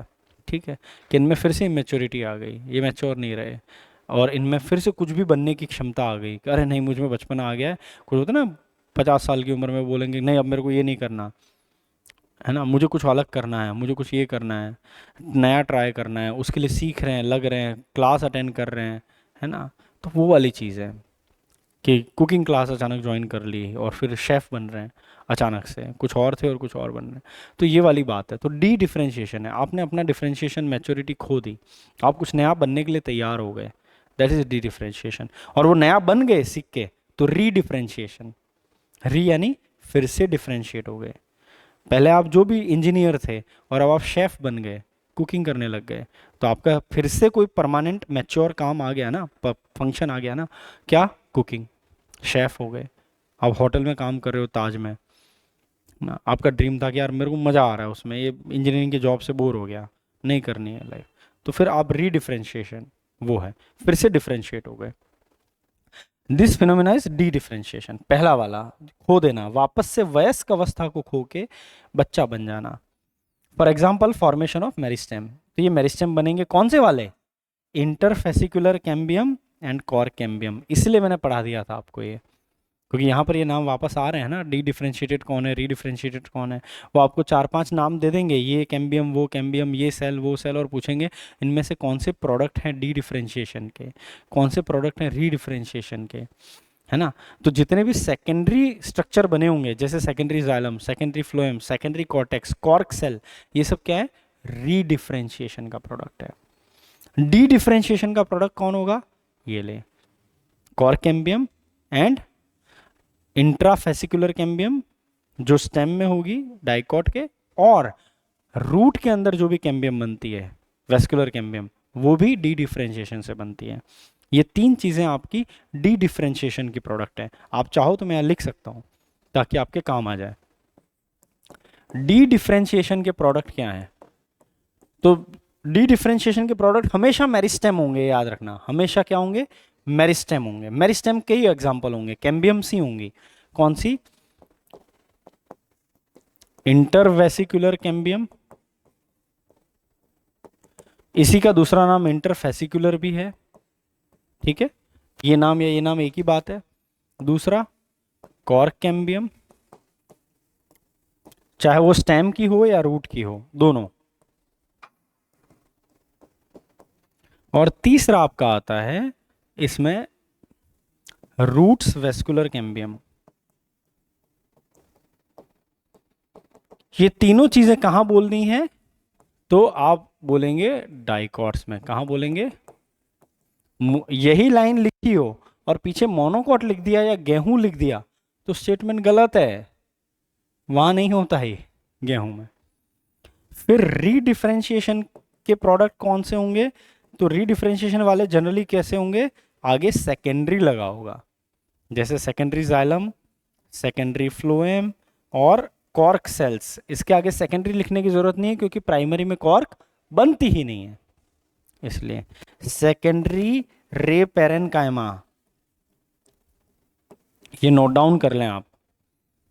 तो आपसे पूछ लें कि एक साथ बहुत सारे टिश्यू लिखे और इसमें से कौन से रीडिफरेंशिएशन के प्रोडक्ट हैं, कौन से पूछ सकते हैं ना, ये लिखा है इन्होंने, दिया है एनसीईआरटी में। आप नहीं कह सकते कि सेकेंडरी ग्रोथ मिसिंग है आपके सिलेबस से, इसलिए मैंने आपको जब भी क्लास में पढ़ाया होगा एक्स्ट्रा पढ़ाया होगा वो एक लेक्चर लेके। उसका रीज़न ये है कि प्लांट ग्रोथ में कहीं ना कहीं वो आ जाता है।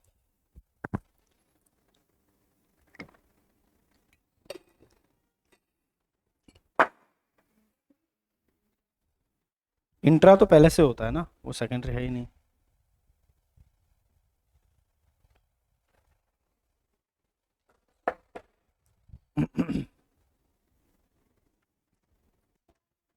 ठीक है, बढ़े आगे।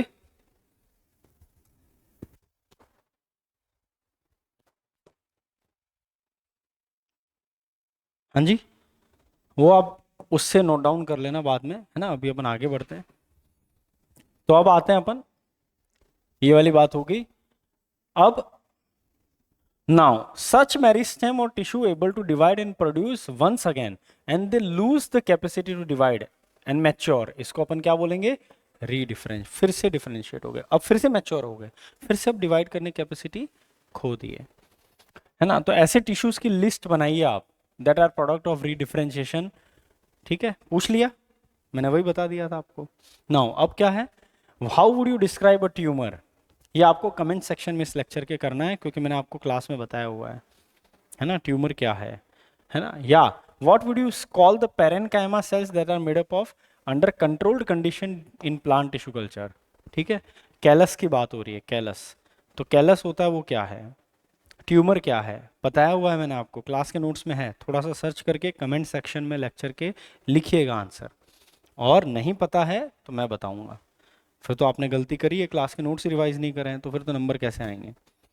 We have mention that growth in plant is open. मैंने कहा था थोड़ी देर पहले, ओपन ग्रोथ को फिर से अलग तरीके से डिफाइन किया है, कैसे, इट कैन बी इनडिटर्मिनेट और डिटर्मिनेट। ये वैसे ज्यादा करेक्ट एक्सप्लेनेशन है कि अगर आप लिमिटेड ग्रोथ भी करते हो और अनलिमिटेड भी करते हो, यानी आप ओपन माइंडेड हो कि मैंने ये भी अलाउ कर रखा है, वो भी अलाउ कर रखा है। कैसे, अनलिमिटेड ग्रोथ कहाँ होती है, टिप पे, और लिमिटेड कहाँ होती है, फ्लावर्स में, फ्रूट्स में और लीफ में। सिंपल। तो एक ही प्लांट में दोनों टाइप की ग्रोथ का दिखना, ये ओपन माइंडेडनेस दिखाता है। तो ग्रोथ कैसी है इनमें, ओपन। ठीक।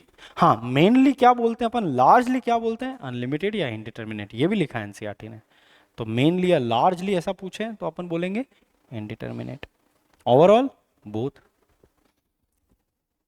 We may say that even differentiation in plant is open. अब अगली लाइन, ग्रोथ भी ओपन है, डिफरेंशिएशन भी ओपन है। अब डिफरेंशिएशन को जस्टिफाई कैसे करोगे, असर्शन रीजन में आया तो कि डिफरेंशिएशन इज ओपन, असर्शन में लिखा, अब रीजन में क्या लिखेंगे, बिकॉज करके कनेक्ट हो रहा है, देखो प्रॉपर, कि सेल्स और tissue arising out of the same meristem have different structure at maturity. Same meristem से निकलने वाले जो स्ट्रक्चर्स हैं वो मैच्योरिटी पे अलग अलग चीज बन जाते हैं। कैसे, मैं उदाहरण के तौर पे बताता हूँ। आपकी वेस्कुलर कैम्बियम है, स्टेम के अंदर वेस्कुलर कैम्बियम में वो क्या बनाती है, सेकेंडरी जाइलम, सेकेंडरी फ्लोएम। तो कैम्बियम तो वही थी, वही मेरी स्टेम थी, पर उसके डिवाइड होने के बाद जो चीजें मैच्योर हुई वो किसमें बनी, एक जाइलम बना और एक फ्लोएम बना। क्या अलग चीज बनी, ओरिजिन क्या था, वेस्कुलर कैम्बियम, सेम जगह। इसी सेल ने आगे जाके जाइलम बनाया और फ्लोएम बनाया, तो अलग चीजों में डिफरेंशिएट हुई ना। तो डिफरेंशिएशन भी ओपन है। ऐसा नहीं है कि ये टाइप की सेल सिर्फ जाइलम बनाएगी और ये टाइप की सेल सिर्फ फ्लोएम बनाएगी, ऐसा है क्या, नहीं, उसको भी ओपन रखा है। यार तो कुछ भी बना, जरूरत के हिसाब से, जो हार्मोन आपको सिग्नल दे, कंडीशंस आपको जो सिग्नल दें, उसके हिसाब से तेरे को अलाउड है, तेरे को जो करना है कर। जैसे अभी आप बोलोगे सर मैं डिप्रेस्ड हूँ, मेरे को नहीं पढ़ा जा रहा है, तो मैं ये थोड़ी कहूँगा जबरदस्ती पढ़, मैं कहूँगा रेस्ट ले ले, थोड़ा सा स्पोर्ट्स खेल ले, थोड़ा एक्सरसाइज कर ले, ब्रेन को थोड़ा नॉर्मल कर, मूवी देख ले, कॉमेडी देख ले, फिर पढ़ना। Open mindedness. और नैरो माइंडेडनेस है कि पढ़, क्या बात कर रहा है फालतू, तो आपको ऑप्शन देना पड़ेगा ना हालात के हिसाब से, दैट इज ओपन फॉर्म। तो क्या प्लांट में ग्रोथ और डिफरेंशिएशन दोनों ओपन है, जी हाँ। उसके रीजन क्या है, एक्सप्लेनेशन भी है, एनसीईआरटी ने दिया है। तो असर्शन रीजन में दोनों चीजें आ सकती हैं, बहुत प्यारी लाइन है ये, ध्यान देना। Then the final structure at a maturity of cell और tissue is determined by the, किस पे निर्भर करता है ये, क्या फाइनल स्ट्रक्चर बनेगा वो, location of the cell within. तो यहां पर आपको हाईलाइट करना पड़ेगा किस पे निर्भर करता है, उसकी लोकेशन पर। इंपॉर्टेंट पॉइंट, किस पे निर्भर करता है, location. For example, cells positioned away from the root apical meristem differentiate as root cap cells। जो cells root apical से बहुत दूर बने होते हैं वो क्या बनाते हैं, root cap। and while those pushed to periphery mature as epidermis। और जो पेरीफेरी पे पुश किए जाते हैं वो एपिडर्मिस बनाते हैं। तो लोकेशन पे मैटर कर रहा है मेरिस्टेम की कौन सी सेल, है ना। वैसे ही वेस्कुलर कैम्बियम में जो सेल्स डिवाइड करके अंदर की तरफ आती हैं, कैम्बियम के अंदर की तरफ, वो जाइलम बनाती हैं, और जो बाहर की तरफ जाती हैं वो फ्लोएम बनाती हैं। तो लोकेशन पे निर्भर कर रहा है ना, कौन जाइलम बनेगा कौन फ्लोएम, किस में मैच्योर होगे, यही बताया उन्होंने। तो आपको चार ऑप्शन दे दिए कि किस पे निर्भर करेगा, energy level of the cell, protoplasmic components, location of the cell, cell wall. तो आप क्या बोलोगे, सर ये तो सब ऑल ऑफ द अबव। आप बोलो हाँ हाँ all of the, location. Now can you add few more example कि ये ओपन होता है, हमने पहले ही बता दिया आपको जाइलम फ्लोएम वाला, इसके अलावा आगे बढ़ते हैं। Development, development is term that includes all changes of an organism from life cycle, कहां से, सीड से लेके सेनेसेंस, सेनेसेंस का मतलब है बुढ़ापा। जीवन की शुरुआत से लेकर मृत्यु तक के अंदर जो कुछ हो रहा है वो सब कुछ किस में आएगा, आपके डेवलपमेंट में आएगा, यानी ग्रोथ भी उसी में आएगी और डिफरेंशिएशन भी उसी में आएगा। ठीक है, इसका डायग्रामेटिक सिक्वेंशियल प्रोसेस बताया है कैसे होता है। ठीक है, और ये किसके लिए एप्लीकेबल है, सेल, टिश्यू, ऑर्गन। आपको बोलें कि ये जो प्रोसेस हमने बताया वो खाली सेल्स और टिश्यू के लिए एप्लीकेबल है, ऑर्गन के लिए नहीं है, या ऑर्गन के लिए एप्लीकेबल है, सेल और टिश्यू के लिए नहीं है, तो आपको क्या बोलना है, गलत, तीनों के लिए एप्लीकेबल है। इतनी बारीकियों पे ध्यान देना। देन अपन आगे बढ़ते हैं। तो ये रही आपकी मेरिस्टेम सेल, इसमें साइटोप्लाज्म की ग्रोथ हुई तो उसमें एक्सपेंशन होने लगा, इसमें डिफरेंशिएशन होने लगा, तो अल्टीमेटली वो मैच्योरेशन उसने अचीव किया और क्या बन गई, मैच्योर सेल। मैच्योर सेल फिर बुढ़ापे की तरफ गई, ये बुढ़ापा है, तो फिर मृत्यु हुई। एक रास्ता इसके पास ये वाला था कि जीवन में मैच्योर होके फिर बूढ़े होके मर जाएं, और एक रास्ता था कुछ सेल्स ये अपनाती हैं कि उसमें साइटोप्लाज्म बढ़ता है, फिर वो डिवाइड कर जाती है वापस और फिर मेरिस्टेम में फिर डिवाइड करते हैं मेरिस्टेम। तो मेरिस्टेम की सेल के दो फ्यूचर हैं, एक तो खुद मेरिस्टेम में मेंटेन रहना और दूसरा डिफरेंशिएट होके बूढ़ी होके मर जाना। बस नाउ आगे बढ़ते हैं। अब इसमें भी ये है कि वो यहां पर मैं हमेशा बोलता हूं कि यहां पर आपसे वो पूछ सकते हैं, क्या था ये,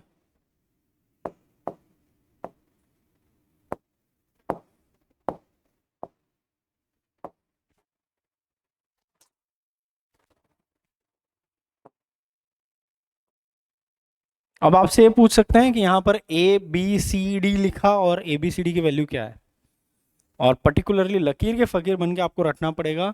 यहाँ एक्सपेंशन बोल दिया तो गलत हो जाएगा, यहाँ प्लाज्मेटिक ग्रोथ, यहाँ एक्सपेंशन, यहाँ डिफरेंशिएशन, यहाँ मैचुरेशन, है ना। तो ए बी सी डी करके बोला, जी लिखा, के लिखा, क्या है इनकी वैल्यू, एरो के ऊपर पता होनी चाहिए, लेबलिंग। ठीक है, देन आगे चलते हैं। Plants follow different pathways in response to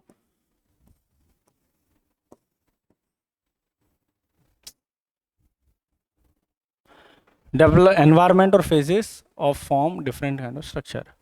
अलग अलग एनवायरमेंटल कंडीशन और हालातों के हिसाब से मद्देनजर रखते हुए प्लांट जो है वो फॉलो करते हैं अपनी चीज़ों को। इस एबिलिटी को अपन क्या बोलते हैं, प्लास्टिसिटी, कि वो फ्लेक्सिबल है कि यार ऐसी कंडीशन होगी तो हम ऐसे स्ट्रक्चर बनाएंगे, वैसी कंडीशन होगी तो वैसे स्ट्रक्चर बनाएंगे। इस चीज़ को हम क्या बोलते हैं, प्लास्टिसिटी। उसका उदाहरण है हेट्रोफाइली। हेट्रोफाइली का मतलब होता है डिफरेंट प्रकार की पत्तियां होना, डिफरेंट प्रकार की पत्तियां, जैसे कि कॉटन, कोरिएंडर, लार्कस्पर। ठीक है, जैसे कि कॉटन, एग्जाम्पल याद रखने पड़ेंगे, अलग अलग टाइप की पत्तियां किसमें बनती हैं, कॉटन, कोरिएंडर और लार्कस्पर में। इन प्लांट में पत्तियां जो जुवेनाइल स्टेज में, जुवेनाइल का मतलब है बचपन में, बचपन में इनकी पत्तियां अलग शेप की होती है और मैच्योर होने पे इनकी पत्तियां अलग होती हैं। ठीक है, किसमें, इसमें आप धनिए से याद रख सकते हो, कोरिएंडर यानी धनिया है, धनिए में आपने देखा होगा जब छोटे छोटे धनिए होते हैं तो उसकी पत्तियां अलग होती है, और धनिया थोड़ा मैच्योर होता है तो उसकी पत्तियां अलग शेप ले लेती है, राइट। तो वो वाली बात है। देन ऐसे ही कुछ प्लांट होते हैं जिसमें लीफ का शेप अलग होता है, एयर में रहने में और पानी में रहने वाले प्लांट्स में, जैसे कि बटर कप में है। अब बटर कप के जो प्लांट्स पानी में हैं, एक्वेटिक हैं, उनकी पत्तियां पतली और लंबी रिबन लाइक होती हैं, और जो एयर में रहती हैं वो चौड़ी होती हैं और कम पतली होती हैं, है ना। तो डिफरेंस है। तो यही डायग्राम दिखाया हुआ है यहाँ पर प्लास्टिसिटी का, ये रहा आपके सामने। ठीक है, अब आप देखेंगे पहला वाला डायग्राम किसका है, लार्कस्पर का, और दूसरा वाला किसका है, बटर कप का। ये भी पूछेंगे, पहला वाला बटर कप है, ये लार्कस्पर है, पहला वाला लार्कस्पर है, ये बटर कप है, पहला वाला लार्कस्पर बटर कप है, ये धनिया है, ऐसे करके परेशान करेंगे आपको। आया समझ में। तो आपको एग्जैक्ट लकीर के फकीर बन के जो एनसीईआरटी ने दिया वो दिमाग लगाना है। सर मेरे को तो ये धनिया जैसा ही लगा था वाली बात नहीं है, तुझे क्या लग रहा है वो कोई नहीं पूछ रहा, जो दिया है वही बताना है।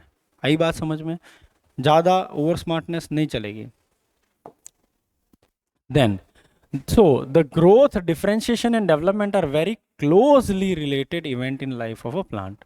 इसका मतलब ग्रोथ है, डिफरेंशिएशन है और डेवलपमेंट जो है वो बहुत ही आपस में जुड़े हुए प्रोसेस हैं, है ना।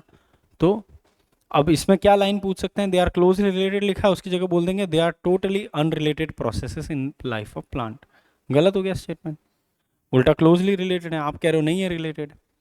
देन ब्रॉडली, मोटे तौर पर देखें तो development is considered as growth and differentiation का टोटल। डेवलपमेंट इन प्लांट यानी growth and differentiation under control of intrinsic and extrinsic factor. तो जो भी विकास हो रहा है प्लांट में, डेवलपमेंट हो रहा है, वो दो कारकों पे, बाह्य कारक और आंतरिक कारक पे निर्भर करता है ना। जो कौन से हैं, पहले क्या दिए हैं, फॉर्मर यानी इंट्रिंसिक। इंट्रिंसिक में क्या क्या आता है, तो इंट्रा सेल्यूलर यानी जेनेटिक, इंट्रा का मतलब है सेल के अंदर, है ना, अंतर कोशिकीय कारक हो गए ये, सेल के अंदर के कारक, उस सेल के अंदर के फैक्टर क्या होंगे, जेनेटिक फैक्टर, कि आपकी खुद की जेनेटिक्स कैसी है, आप में कौन से जीन्स पाए जाते हैं आपके प्लांट में, वो डिसाइड करेंगे कि आप कैसे डेवलप करोगे, है ना। वो तो है ही, हमारे में भी यही है, हमारी जेनेटिक्स जो हमारे बाप दादों से जीन्स आए उसके हिसाब से हमारी आंखों का कलर, कान का कलर होगा ना, बाजू वाले के हिसाब से थोड़ी होगा वो। तो कुछ फैक्टर क्या होंगे, जेनेटिक। देन इंटरसेल्यूलर फैक्टर्स यानी दो सेल के बीच में कार्य करने वाले फैक्टर भी होते हैं, जो क्या बोलेंगे उसको, दो कोशिका के बीच में, एक हो गए अंतः कोशिकीय और एक हो गए अंतर कोशिकीय। तो अंतः यानी सेल के अंदर वाले और अंतर कोशिकीय यानी दो सेल के बीच के कारक। Chemical such as plant growth regulator, जिसको अपन प्लांट ग्रोथ रेगुलेटर या हार्मोन्स बोलते हैं वो, ठीक है। और बाहर के फैक्टर्स कौन से होते हैं, बाहरी कारक कौन से होते हैं, तो लाइट हो गया, टेम्परेचर हो गया, वाटर हो गया, ऑक्सीजन हो गया, न्यूट्रिशन हो गया। तो अब प्लांट ग्रोथ रेगुलेटर जिसको हम पीजीआर कहते हैं, यानी फर्स्ट हाफ अपना हो गया, अब अपन second half of the chapter पे आ गए। कैरेक्टर्स, तो पीजीआर जो होते हैं वो छोटे से होते हैं, सिंपल मॉलिक्यूल होते हैं, डाइवर्स होते हैं, केमिकल नेचर के होते हैं। They could be indole derive जैसे इंडोल 3 एसिटिक एसिड, जैसे आईए जो अपना ऑक्सीजन है। एडेनिन से डिराइव्ड हो सकते हैं जैसे कि N6 फर्फ्यूराइल अमाइनोप्यूराइन। अमाइनोप्यूराइन आपको बताया ही था मैंने स्ट्रक्चर बना के पूरा, है ना, एडेनिन का। तो ये आपका साइटोकाइनिन बनाने वाले प्रिकर्सर हुए, काइनेटीन और साइटोकाइनिन, ठीक है। फिर कैरोटिनोइड के डेरिवेटिव कौन है, एब्सिसिक एसिड। और टर्पिन्स के डेरिवेटिव कौन है, जिब्रेलिक एसिड। ये रटना पड़ेगा कौन किसका प्रिकर्सर है। या गैसेस होती हैं जैसे कि इथिलीन, इथिलीन गैस जो है वो मिथियोनिन से बन के आती है। मिथियोनिन जो सल्फर कंटेनिंग अमाइनो एसिड है वो इसका प्रिकर्सर है, रॉ मटेरियल है। प्रिकर्सर का मतलब है उससे बनते हैं। Plant growth regulator are variously described plant growth substances, plant hormone या फाइटो हार्मोन। तो इन्हीं रेगुलेटर्स को अपन प्लांट के हार्मोन या फाइटो हार्मोन या प्लांट ग्रोथ सब्सटेंस, अलग अलग जगह पे अलग अलग नाम दिए हुए हैं, ये एक ही बात है, परेशान नहीं होना है, ठीक है। और ब्रॉडली हम मुख्यतया इनको दो रूप में डिवाइड करते हैं, पॉजिटिव रेगुलेटर और नेगेटिव रेगुलेटर, ठीक है। पर कुछ हैं जो बीच के भी हैं, इन बिटवीन है, जैसे कि तो एक प्लांट ग्रुप का है ग्रोथ प्रमोटिंग एक्टिविटी वाले होते हैं, जैसे सेल डिवीजन कराते हैं, सेल की लंबाई बढ़ाते हैं, पैटर्न्स बनवाते हैं, अलग अलग पैटर्न प्लांट में जो बनते हैं कि पत्तियां ऐसे बननी चाहिए, वैसे बननी चाहिए, वो सब। ट्रॉपिक ग्रोथ, ट्रॉपिक का मतलब होता है किस तरफ आप मूव कर रहे हो, उस प्रकार के। जैसे अपन फोटोट्रॉपिक मूवमेंट में स्टेम मूव करता है ना, वो कोलियोप्टाइल ऑक्सिन में अपन ने देखा है जो, है ना। तो किस तरफ आपकी बेंडिंग होनी है, मुड़ना है प्लांट के पार्ट्स को, वो सारा। फ्लावरिंग कब होनी है, फ्रूट कब बनना है, सीड कैसा बनना है, कब बनना है, सीड जर्मिनेट कब करना है, ये देख पॉजिटिव, है ना। कुछ होते हैं इनको हम प्लांट ग्रोथ प्रमोटर कहते हैं। प्रमोटर में आते हैं ऑक्सिन, जिब्रेलिन एंड साइटोकाइनिन। फिर पीजीआर होते हैं अदर ग्रुप के, जो प्लांट के वुंड्स और स्ट्रेस में करते हैं, है ना। जब इंजरी हो गई है, घाव हो गया है, प्लांट अच्छी हालत में नहीं है, अनफेवरेबल कंडीशन है, तब भी कुछ प्लांट ग्रोथ रेगुलेटर अपनी जीवन में रोल प्ले करते हैं उनको, है ना। चाहे वो बायोटिक प्रॉब्लम हो, ए बायोटिक हो। इसका मतलब क्या होता है, स्ट्रेस जो है वो बायोटिक है, यानी जैविक रूप से कोई स्ट्रेस है ना, या अजैविक रूप से नॉन लिविंग है। जैविक स्ट्रेस क्या हो सकती है, किसी और का इन्फेक्शन हो रहा है, वो कोई और लिविंग ऑर्गेनिज्म आप पे अटैक कर रहा है, तो मैं कैसे बिहेव करूं।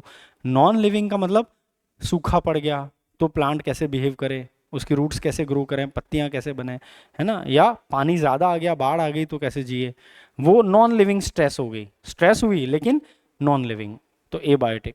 लिविंग स्ट्रेस क्या है, वही वाली सारी कि आप पे कीड़े अटैक कर रहे हैं, है ना, इंसेक्ट्स अटैक कर रहे हैं, चूहे मच्छर अटैक कर रहे हैं, है ना, या कोई इन्फेक्शन हो रहा है, तो वो लिविंग स्ट्रेस हो गई, बायोटिक। वैसा। तो they are also involved in various growth inhibiting activities such as dormancy and abscission. Abscission का मतलब है पत्ते वत्ते फल फूल गिरा देना, झाड़ देना, पतझड़। तो पीजीआर एप्सिसिक एसिड है जो इस ग्रुप से बिलोंग करता है। तो नेगेटिव में एनसीईआरटी ने एक ही डाला है एप्सिसिक एसिड, पॉजिटिव में 3 डाले हैं जो फेमस ही हैं, और एक यार है इथिलीन, वो दोनों ग्रुप में जा सकता है, ऐसा कहा है, जो पॉजिटिव भी काम करता है और नेगेटिव। कुछ होते हैं ना जो कुछ अच्छे कर्म भी होते हैं और उसके कुछ बुरे कर्म भी होते हैं, है ना, तो वैसा है।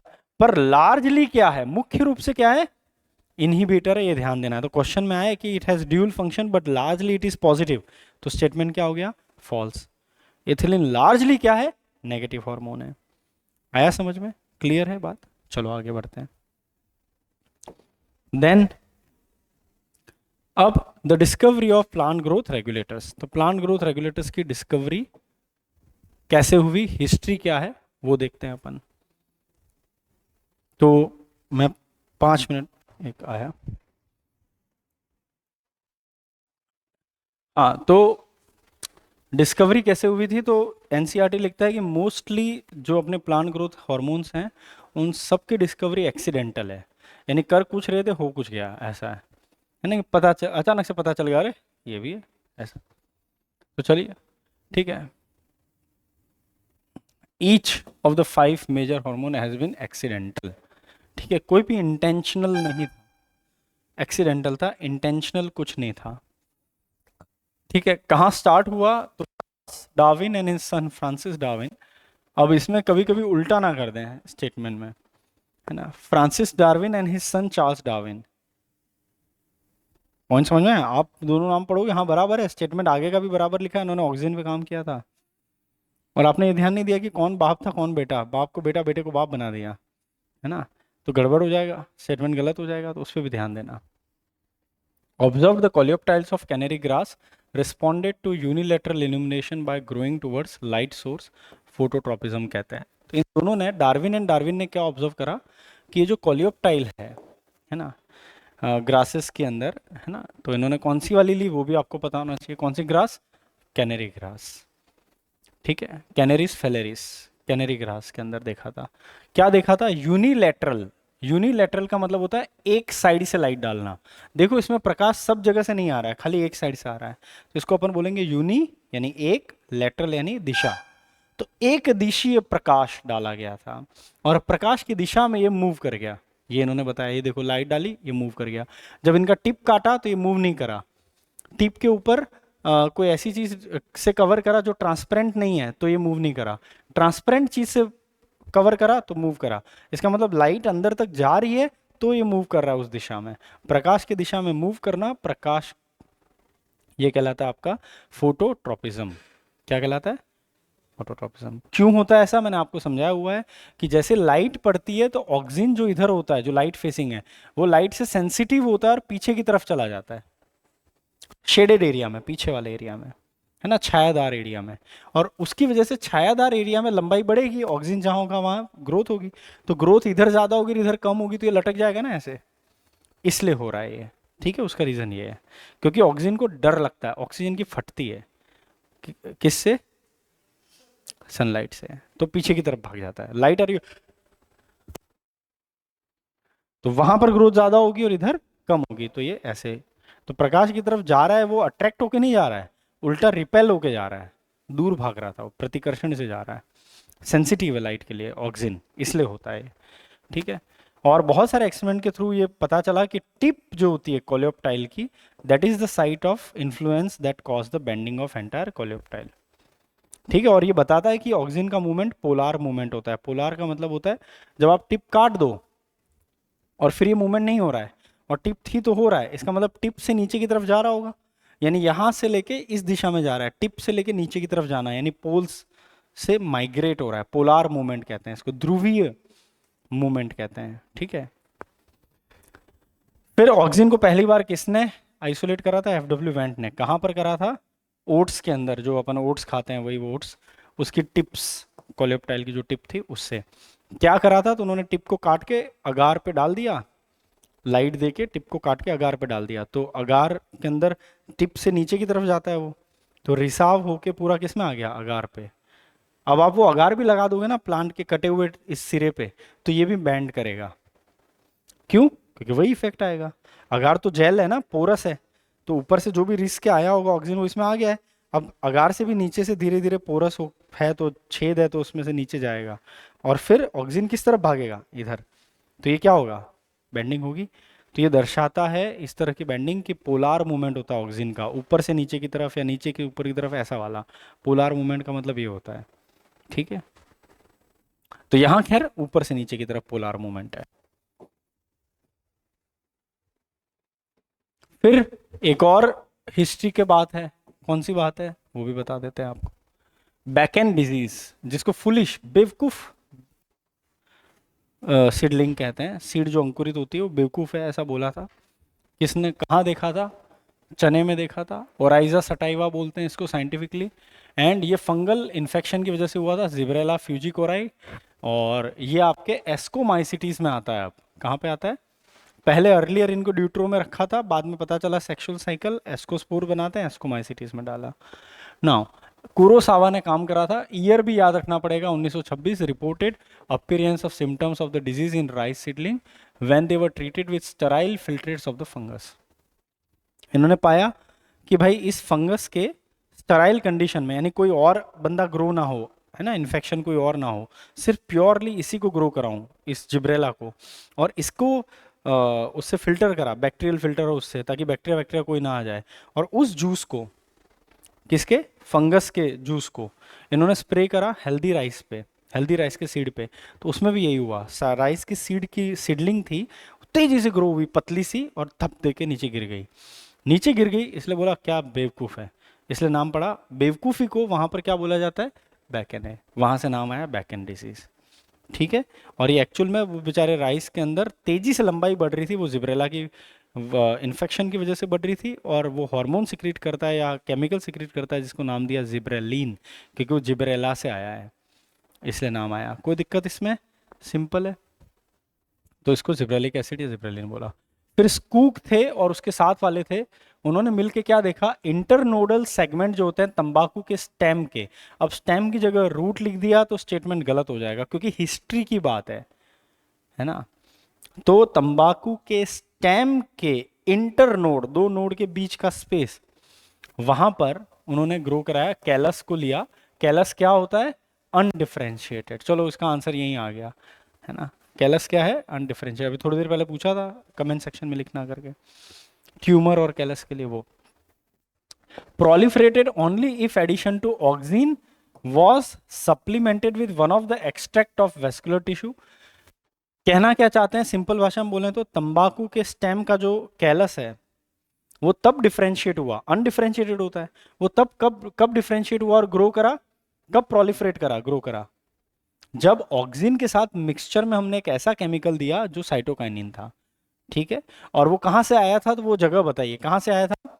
वेस्कुलर टिश्यू के एक्सट्रैक्ट से, या यीस्ट एक्सट्रैक्ट से, या कोकोनट के मिल्क से, या डीएनए से, क्योंकि इन सब में कहीं ना कहीं डीएनए होता है, और डीएनए में होता है एडिनिन, और एडिनिन से बनता है साइटोकाइनिन या काइनेटिन, और वो साइटोकाइनिन का फंक्शन कर रहा था, सेल डिवीजन कराता है, इसलिए नाम है साइटोकाइनिन, क्योंकि साइटोकाइनेसिस कराता है। तो ऑक्सीजन के कॉम्बो में जब साइटोकाइनिन गया, तो ये तंबाकू का ये जो पित था वो ग्रो कर रहा था, कैलस ग्रो कर रहा था, प्रोलिफरेट कर रहा था, यानी डिवाइड कर रहा था।